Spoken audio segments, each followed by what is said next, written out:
and involuntary economic displacement.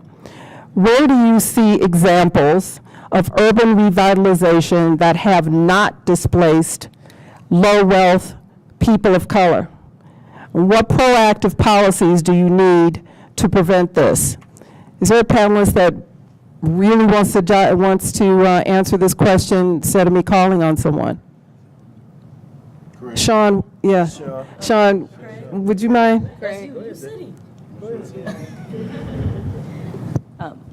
I thought I'd take a go at it since I've worked in a few other cities. So first, I think it's important to note that government will not do it if we don't do it. Right? We are the best solution for our society. And so we should be the ones advising and pushing. You know, I remember working with some of the Somali community members in Harrison, and it was so interesting to hear how they changed the state. And what one of the women said was, you know what, when I first got to the country, I would just show up and sit there. And I would go to the office day after day after day after day. Now, there's a availability of time in that's really important. But the other piece was that eventually she started to bring her friends. And then they talked about what they wanted to do. And eventually the staff decided these women are taking up all the chairs we have, and we're going to have a conversation. So I think the first piece is to recognize that we are the ones that need to push, not just against things, but to start the ideas for what we want to create. Second, I would say that not in its entirety, but both Harlem is a very interesting example where you have what we would call projects, but they're condos in basically high rises, right? And part of their resistance has been to figure out how to go floor by floor, almost like we would neighborhood by neighborhood, and organize that. So that's one strategy. The policy side of this, though, I think we missed the boat on. In Chicago, in South Chicago and Chicagoland, residents came together, and they actually, and Robbinsdale is another city, they decided that all of these state and federal dollars were going to come in for infrastructure improvements, quote unquote. They worked out a policy that mandated that like 70% of the hiring for roads and bridges actually had to be local. And so when the Obama administration's money started to roll in and agencies started to hire out, they got injunctions because they worked for 3 years to get the policy on the books. Once they got the injunction, they shut down the work, which means that they shut down trucking, inconvenient. They shut down all of the local traffic, also inconvenient. So now you have the business community, you have your neighbors up in arms, and they were able to coordinate an effort to get the hiring done locally to improve the work. So we have to think far enough ahead into the structure to design the mechanisms that we're going to need to land the investments while we create structures that will work for us in a very different type of system. Thank you. Here we have another question. I'd like for Craig to respond to this, and then Ravi.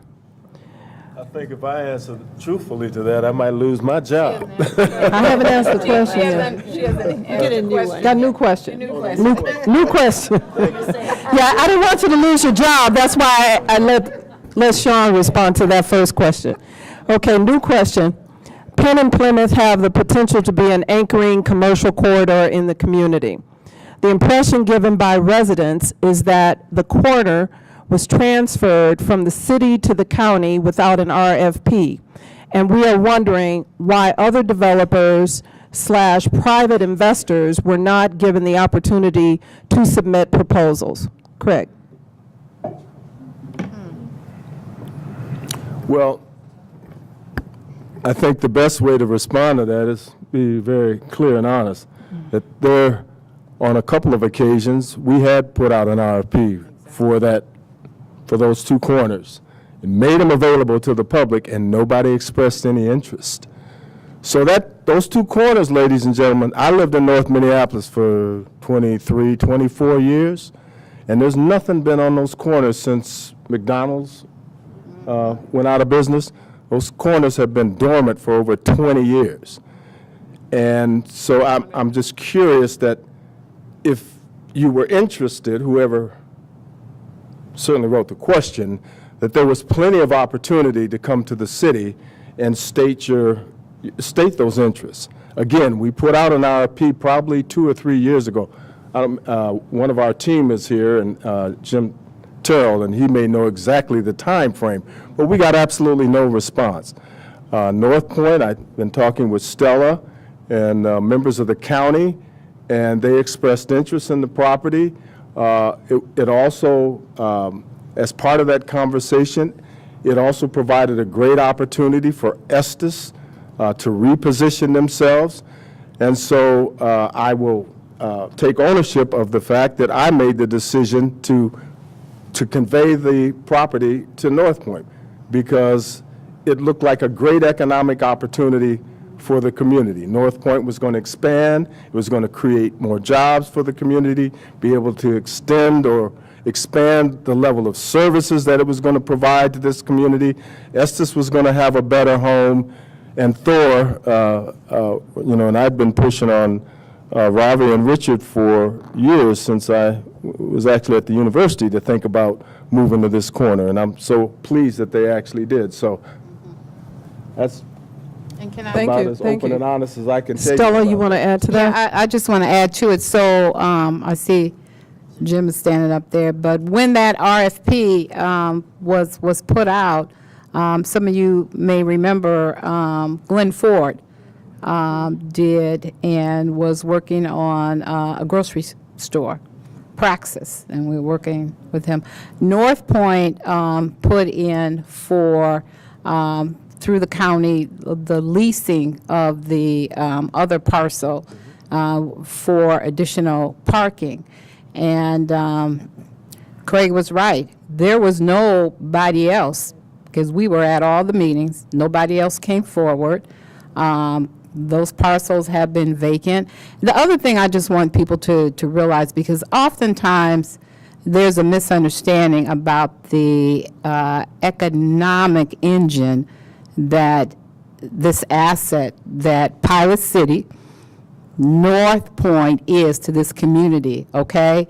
So we are a social enterprise. We are an economic engine. So in 2015, we had a economic impact study done. So North Point in 2015, our annual budget was about $33 million. And at that time, they identified that our economic impact is $56 million. Do you hear me? $56 million. Have 400 employees, okay? And now it's an economic engine. Not only that, as the CEO, I report to, many of you think I report to the county. I do not. I report to a community board that 51% of those board members have to be patients of that health center. I can tell you most of the patients at that health center look like me, right? That's who I report to. They have the authority to hire the CEO.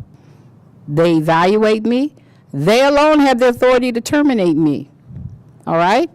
So it is an economic engine in this community. It is an opportunity in this community. And so that's why Craig made that wise decision that said, let's expand it. Hennepin County is a $2 billion enterprise, all right? Let's expand it. And then we were looking, as I said before, let's not sit down. We always saw this as a catalyst, an opportunity to stimulate sustainable growth. Got Ravi over here, Thor.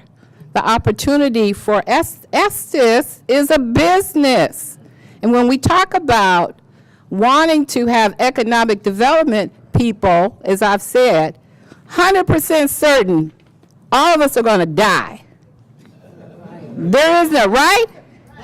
And we have the only African American funeral home, right, in Minneapolis, one of two in the state.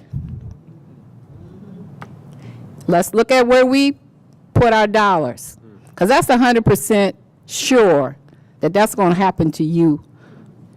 All right? And they should not have to be struggling, because I'm going to just say it, because some folk have not lived up to their promise, because Estes has buried many people in this community who did not pay. I don't know why you think that you don't have to pay to put folks in the ground or put them in an urn. You do. And that's a business that we need to support. They've been around for over 50 years. All right. Ravi, Ravi, do you want to add anything to this?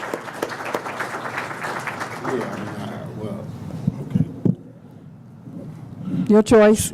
Yeah, I can say something. I mean, I don't chase ghosts, except for at Halloween with my kids. But I have no kind of real say over what happens between how the city and the county convey land in a particular process. I support the process that happened. It's beneficial. It helped us come to the table and be able to put some real money right here in North Minneapolis on Penn and Plymouth. So I don't really have a commentary on how the city, the county process worked.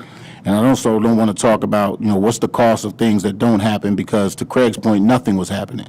So my point becomes, what's the benefit of what is happening? So part of the benefit of what is going to happen is, so first off at Thor, and the room needs to understand the dynamics that go on in this town and even how it applies to Thor. So you can look at every report that's out there and it will state to you that Thor is the largest minority-owned company in town.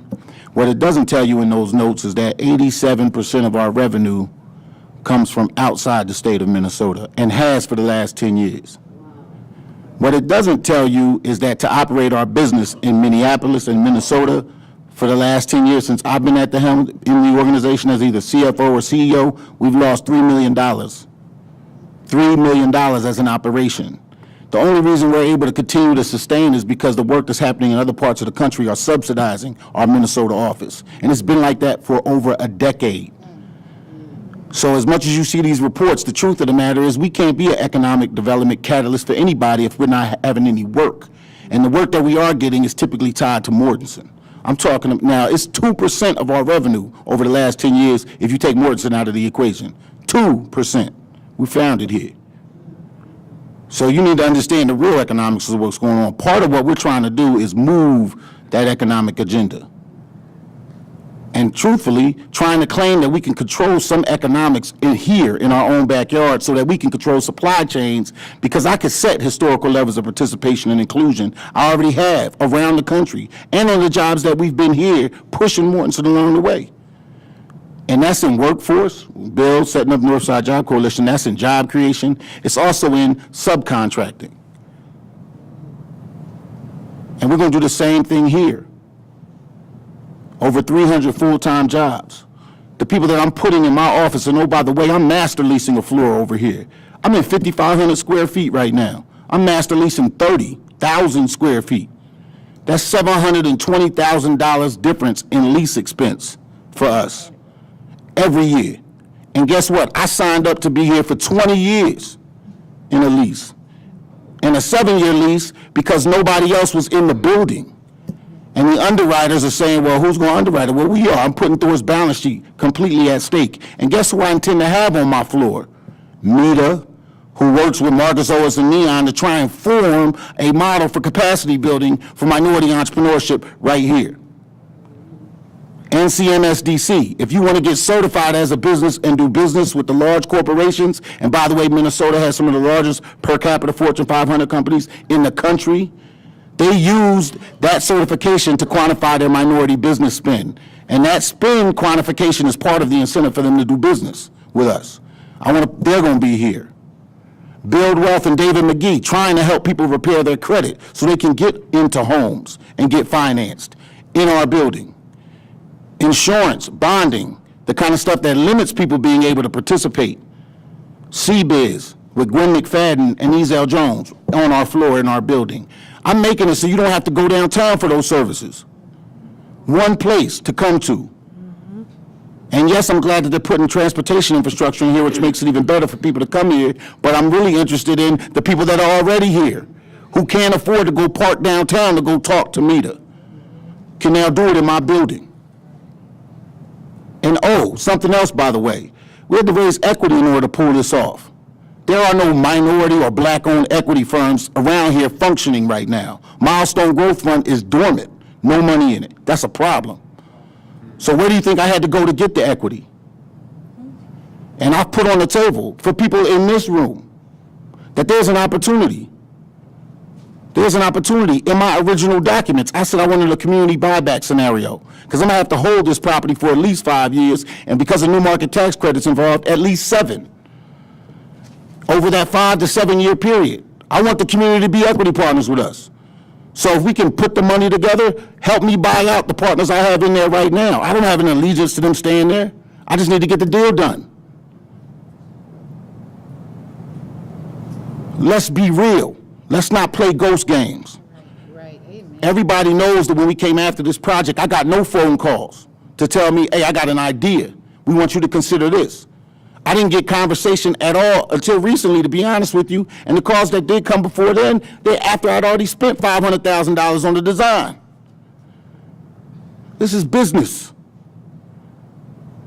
Real recognizes real. I don't like to chase ghosts. Let's be tangible and get something done. Okay, well, guess we dropped the mic on that. One last question we'll ask. How do we take advantage of or create more natural resource opportunities in the north side? Let's see. Naim, you think you might be able to respond to that? Natural resource opportunities? That's what, the question says natural resources. Is that what? They said even reconnect to Mississippi. Water, energy, It's here already. I would think. So I can attempt to answer the question. And it was interesting that we brought up the thought of vitality and making things stay for a long period of time, but we didn't really talk about the youth that are involved and things staying for a long period of time. One of the ways to maintain wealth is to diversify, right? Is to make sure you maximize all the different assets that you have and not have too much concentrated in one particular type of thing. That involves being innovative. That involves being creative. That involves taking risk. But we're not doing that with our youth in the curriculum. We're not allowing our students, our kids, to be divergent thinkers. It's interesting that Chinese have moved away from the American model of education to force their students to be creative, to take risks, to explore the liberal arts that we're moving away from because we're focused on standardized testing, rote memory, skills learning, and not that exploring, divergent thinking, creative part that we were born with. That's the foundation of entrepreneurship, right? That's how you maintain community, diversifying your assets. That's the part of vitality. And one of the reasons why this is not working as well, I think, is because we're not investing enough, or the universities aren't investing enough in the communities. They don't see the communities as a place to serve, to invest in, and to develop that sustainability. All those resources and natural resources that we can access and use, I think, are as part of it, can be seen as the human capital that's present in those universities. So that's my rough attempt to answer the natural resource question. Thank you. We do have a question here about what we can do to encourage our youth, and I think that it's appropriate to ask it. And anybody that wants to respond to it, please do. Can we teach the concepts that we're talking about to our young adults, 20 to 30-year-olds, so that they can learn what they need to know to invest and sustain the neighborhood improvements that we're working on? You have, just listen here, Ravi has an entire curriculum Yes, that he's articulated. yep.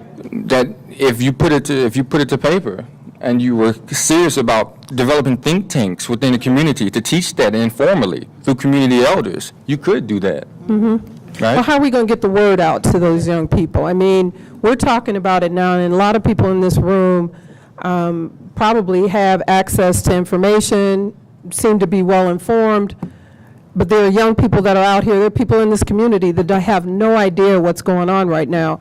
Is there a plan to get the word out, to engage the community so the community is aware of the positive attributes within these economic development projects?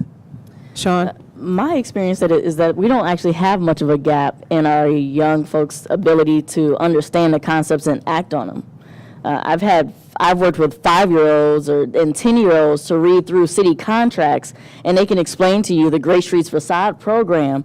But it took me sitting down with them when they came in to say, well, what are you about to do? Oh, you're going to go sit on the computer? Not today. So there's the dynamic that I see most often in this community, meaning this particular Twin Cities, and again, we are unique in this, is that sometimes the veterans in the field take a sit back and watch approach when it comes to our young folks. And we can't afford to do that, right? You don't have to pass the torch along, but it is time that we carry the torch. I think beyond that, forums like this don't work for most folks that are trying to figure out how to eat, how to get to school, who are the ones who have access to jobs, because let's be real, most of our workforce programs are for kids and not the parents who are unemployed or underemployed. They don't have access to these pieces. So if we're going to really talk about getting at 20 to 30-year-olds, or even, I would say, 16 to 30-year-olds, there has to be a mechanism where we're doing more than offering Step Up or Right Track, right, where we're doing more than saying go work at your local fast food restaurant. There has to be sort of, I think, a return to the apprenticeship model that we had before, where, like, my grandmother taught me just about everything I needed to know about gardening, fixing things in the house. When I go home and see my parents, I still fix their garage doors and their sinks, and we'll do the side of the house if we need to. There has to be a model within our community where we welcome young people into that and spend more time protecting them from other things than actually being hurt while fixing and creating and failing, and then reminding them that failure and your grades are not a result of your intelligence. Right? We have to teach the young folks and remind ourselves that we have to define success for ourselves and within the context of our entire tribe or community or village. Then I think we start to shift some things. But for now, the strategy of, well, find a couple of young people who will put on a suit and a tie is really based in a fairly Eurocentric capitalist approach as well, that you can't do it. Even if you take the kids to the thrift stores to get suits, you can't do that with enough people. So we really do have to get back to what I would call more organic intellectuals and create pathways where, building with an erector set or those sorts of things lead to being an engineer. I'm gonna say something. Go right ahead. That was good. That was good. Ravi? So first off, I mean, even in my own, my kids, and I'm talking about kids in my direct house or even in my family, kids don't listen to things that they don't trust, and they don't see the behavior that models the stuff that's coming out of your mouth. So I would say a couple of things. One is we need to make sure that there are already organizations, institutions that already have the trust of the kids we're talking about, we're trying to reach. And so there's another issue. I talked about what ultimately is the underutilization of Thor at a kind of a big private level, but most of the community organizations who are doing good work, have good mission, and actually have the trust of the people are underinvested in. They're undercapitalized. So how effective are they going to be able to be if they don't have enough resources to deliver the things that we're talking about so that the model behavior matches what's coming out of people's mouths? I mean, I can give a great speech too, but at the end of the day, it's going to matter what do you do? And you need resources to be able to do that. So I think we already have an infrastructure set up to do that. We have our African American churches, we have nonprofit organizations, we have a ton of institutions that already have the ear and trust of the people that we're trying to reach. So that's one side. And I see so much money that doesn't go directly into them, it goes into studying the issue. and studying the intermediation process instead of direct investment. So that's an issue. The other side of it is our young people are really contemporary, cool and contemporary. And so there's a lot of mechanisms to reach them now that you maybe couldn't reach them with before. So my kids, my 13-year-old and even my 6-year-old is a lot more competent in like social media and using technology than I am. And I thought I was smart. So they already know how to use these kind of different things like the iPhone or like social media. But we're just not putting the right content necessarily through there. So can we be more intentional with the content that we're trying to transfer through those mediums where they already are? I was having this long conversation with educational people. I'm on the Minneapolis Foundation Board. I just joined with Tim Baylor, and we're trying to make change with how some of those dollars are ultimately allocated. But we had this long conversation about education. And then I was on a trip with Inner City Leadership Visit in Baltimore, another big thing about education. And I was telling them that, this summer, I go home to Jersey every year in the summertime. When I went home to Jersey, I have family members through 2 households that are certainly less than $15,000 in taxable income. Now, there are 8 kids between 5 and 13. All of them have been struggling in school or retaining the stuff that's being taught in that rote education format. But I spent 2 days there, and I watched it. I just observed what was happening with my own family.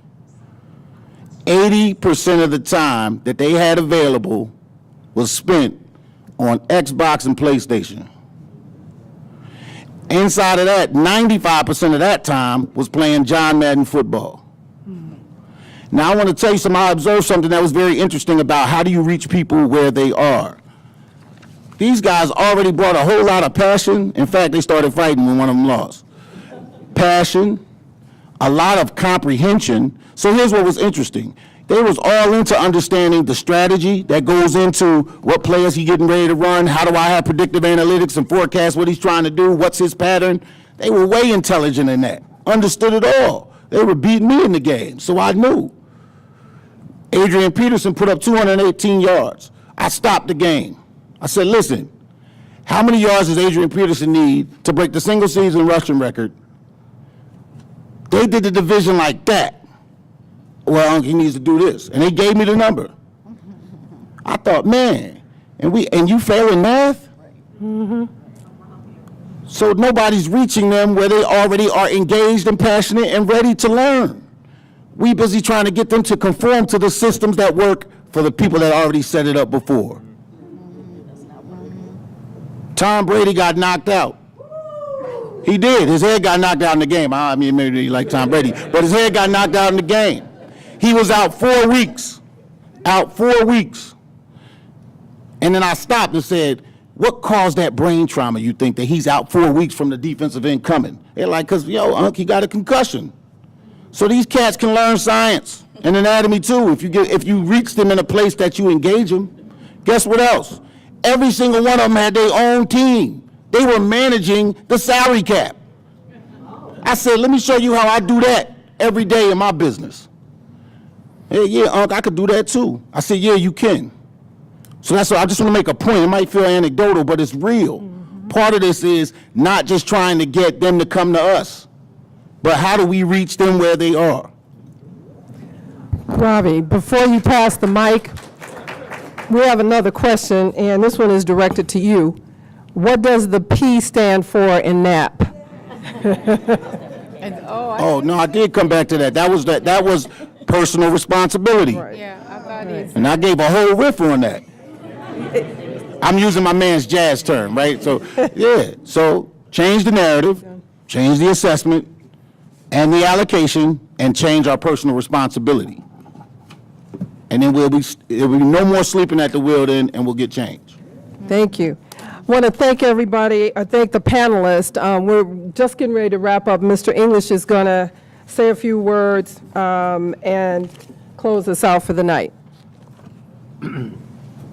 Quite frankly, there were a few questions that we chose not to raise. One would have been in attack mode. This is not the forum. I'm prepared, as most of you know, to be confrontational, but not in this setting. So I took that question out because I have that ability to do it. So I did it because I could.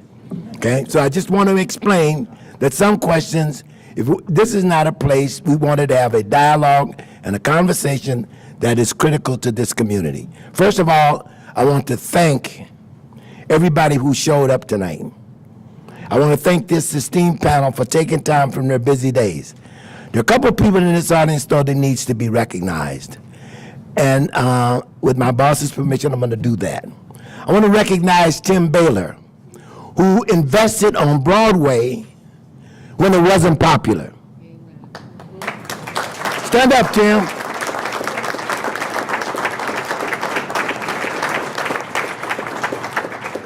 Tim and John Williams, may he rest in peace, were African Americans who took a risk, invested in North Minneapolis, toiled, spent a lot of money, lost a lot of money, but they stuck to their guns. Tim at one point will have a project, hopefully, called Satori. Stay tuned, listen for it, and support it. I also want to announce that there's also a gentleman in this room who gave me permission to announce that I would like for Tashida Tufa to stand.